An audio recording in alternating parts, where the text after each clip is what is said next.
Hello guys, this is Rafi ভাইয়া এবং আমি আজকে এমন একটা জায়গায় এসেছি, সেখানে সেটা আমার বাড়ির সামনে যদিও, কিন্তু আসলে আমরা গ্রামের মানুষ, গ্রামে থাকতে পছন্দ করি। কারণ শহরের মানুষগুলো সাধারণত এইসব ধরনের ফিল, এইসব ধরনের জায়গা, এইসব ধরনের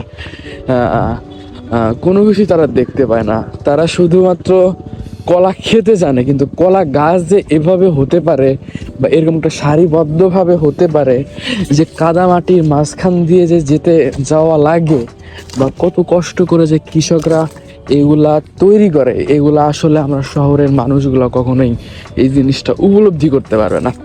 যদি উপলব্ধি করতে চান তাহলে অবশ্যই আপনাকে আসতে হবে একটা গ্রামীণ পরিবেশে, যেখানে আপনি দেখতে পারবেন এরকম হাজারো হাজারো বাগান।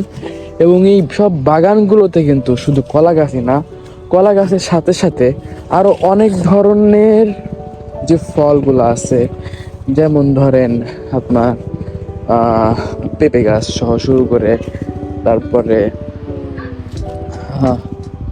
কি বলে সেটারে, আপনার পেয়ারা গাছ, এরকম আরো অনেক ধরনের গাছ আপনারা গ্রামীণ পরিবেশে আসে দেখতে পারবেন।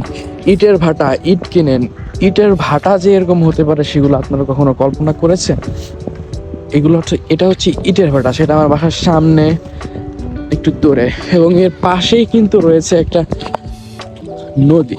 এই নদীটা নাম বলা হয় চন্দনা নদী নামে।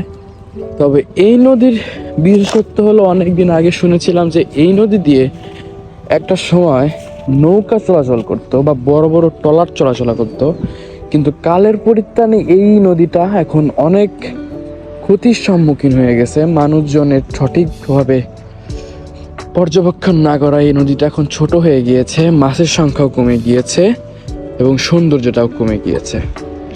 তো শেষবারের মতো একটা কথাই বলতে চাই যে কোনো কিছুতে যত্ন না নিলে সেই জিনিসটা বেশি দিন টিকে না, সেটা হোক নদী আর সেটা হোক মানুষ।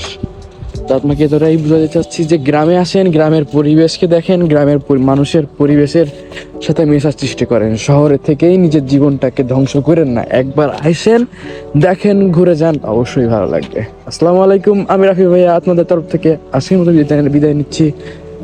Bye bye.